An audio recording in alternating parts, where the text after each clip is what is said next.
Hi hello నమస్తే అస్సలం వాలేకుమ్. ఈరోజు మేము శనగగింజల రసం ఎలా ప్రిపేర్ చేసుకోవాలో తెలుసుకుందాం. ముందుగా మేము మిక్సీ జార్లో జీలకర్ర, మెంతులు, శనగగింజలు, వెల్లుల్లి, కొంచెం కారం, ధనియాల పొడి, 2 టమాటాలు మిక్సీ పట్టుకోవాలి. తర్వాత ఒక గిన్నెలో కొంచెం ఆయిల్ వేసుకొని ఆయిల్ హీట్ అయ్యాక అందులో కొంచెం ఆవాలు, కొంచెం కరివేపాకు,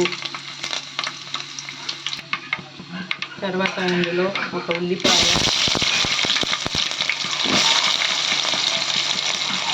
వేసుకొని బాగా కలపాలి.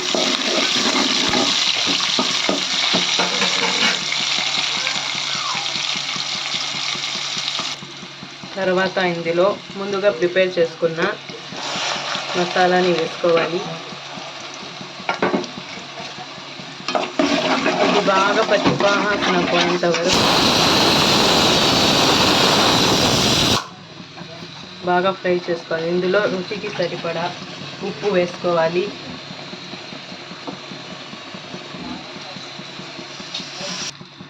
తర్వాత ఇందులో కొంచెం వాటర్ వేసుకొని బాగా ఉడకబెట్టుకోవాలి.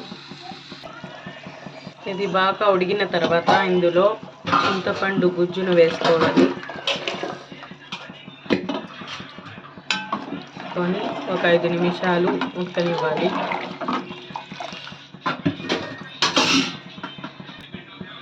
ఇలా ఉడికిన తర్వాత స్టవ్ ఆఫ్ చేసుకోవాలి.